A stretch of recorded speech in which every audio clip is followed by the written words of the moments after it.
Look at your body.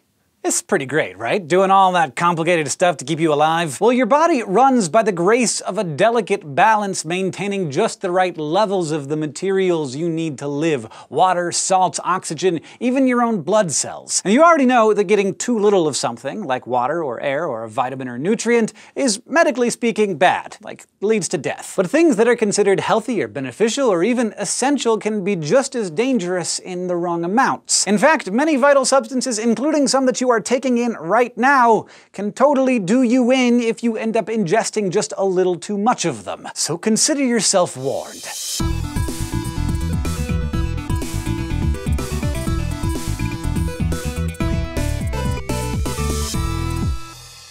You know how important water is to your body. I mean, seeing how it accounts for more than 60% of your total body mass, you pretty much are water. And the water in your body performs a lot of important functions. But one of the most important happens when it combines with ions from dissolved minerals like sodium and potassium, which you probably know as electrolytes. Your cells use different concentrations of these electrolytes to create the positive and negative charges that regulate your internal electrical system. This is what you use to power your moving and thinking and everything else that your body does. Which is why dehydration is no joke. Without enough water, the loss of electrolytes can lead to the biological version of an electrical blackout, taking power away from your vital organs, including your brain and your heart. But what you might not realize is that drinking too much water can be equally dangerous. Yeah, it turns out those urban legends about folks dying from drinking too much water aren't legends at all, and death by water intoxication is a thing. Fraternity hazing ceremonies and radio station contests that dared people to chug a bunch of water have actually ended in deaths, and so have overzealous attempts to rehydrate after running marathons or hiking in hot weather or after long drug-fueled dance parties. The condition is called hyponatremia, or insufficient salt in the blood, and it basically means you've diluted your blood too much for your electrolytes to do you any good. Chug 6 liters of water in a sitting and your kidneys probably won't be able to flush it through fast enough to re-establish a proper balance. Instead, all that extra water starts seeking out higher concentrations of electrolytes, especially ions like sodium in your cells,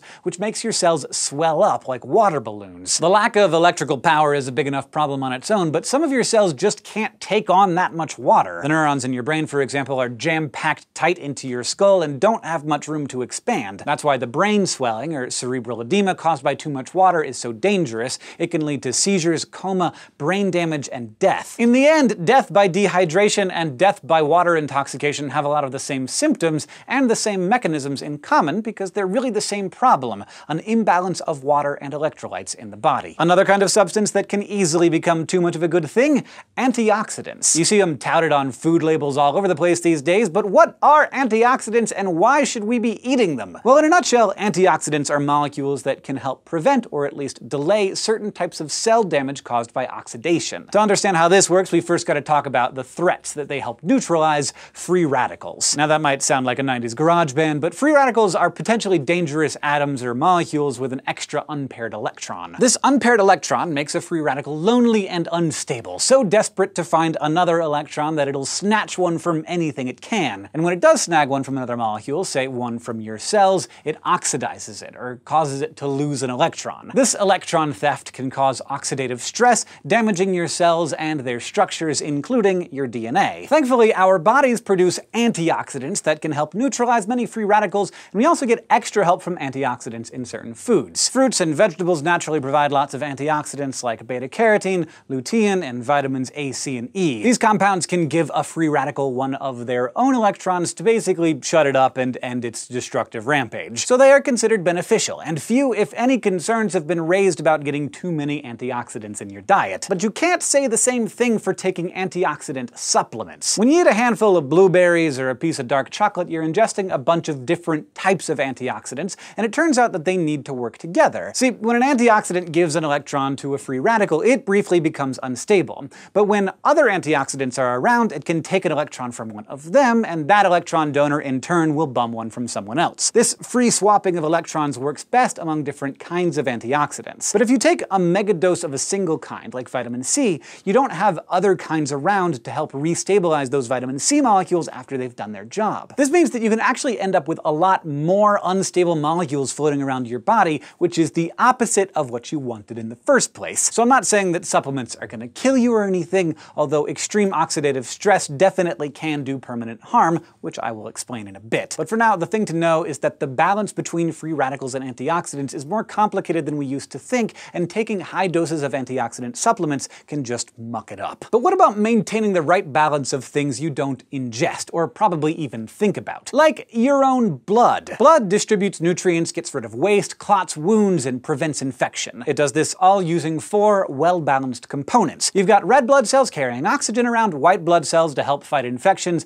and platelets to help with clotting. And all of these float around in plasma made up of water, sugar, sodium, protein, and fat. The average adult body contains about 5 liters of blood, and we all know that you can quickly die if you lose too much of it. Maintaining the right volume of blood is important, and we've talked before about how a lot of so-called doping in professional sports actually involves tinkering with your blood volume. But having the right amount of blood cells is also key to maintaining your body's balance, and most of the imbalances that occur here are usually caused by medical conditions. You've probably heard how a low blood cell count can be a sign of trouble, like cancer or HIV/AIDS. But more is definitely not better when it comes to blood cells. An overproduction of white blood cells, for example, is known as leukocytosis, and even though white blood cells are the white knights of your immune system, this condition actually suppresses your immune response. Leukemia is perhaps the most well-known disorder associated with excess white blood cells. It's a blood cancer that occurs when a person's bone marrow starts churning out immature and abnormal white blood cells. Unlike their healthy kin, these cells can't actually fight infection, and they don't die when they should. Instead, they keep dividing and multiplying until they crowd out healthy red blood cells and platelets. Eventually, the body winds up being unable to adequately fight infection, carry oxygen, or stop bleeding. Likewise, a mutation in bone marrow cells can cause the overproduction of red blood cells, like in the case of a different type of blood cancer called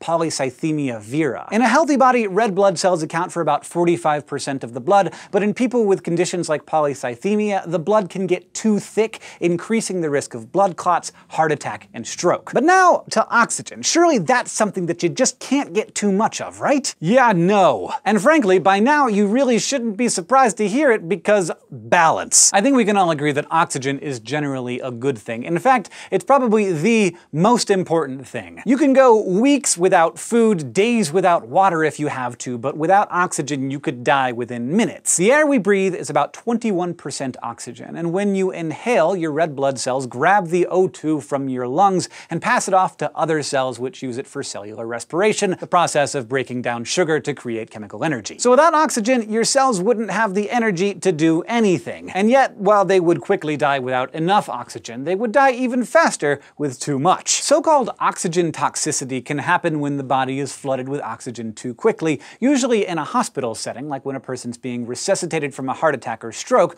or when a premature baby is getting some help breathing. Basically, the risk here is from our old foe, oxidative stress. You know about the threat posed by free radicals, which run around oxidizing just about anything they can snag an electron from, but nothing oxidizes like oxygen. Oxygen itself is super needy, with 2 vacancies in its outer electron shell that it would just love to fill up. On its own, oxygen can go around your body creating free radicals, which go on to steal electrons from other molecules. Of course, our bodies produce antioxidants to repair the damage that all of this oxygen can cause, but we're used to dealing with the stress caused by living in a 21% oxygen environment, not 100%. And in the past decade or so, scientists have discovered that giving patients 100% oxygen creates hordes of free radicals that can cause all kinds of tissue damage. In 2008, for example, researchers in Texas found that oxygen-deprived baby mice that were treated with 100% oxygen experienced brain damage and exhibited symptoms similar to cerebral palsy. Why? Well, all that oxygen created a wave of free radicals that caused enormous oxidative stress,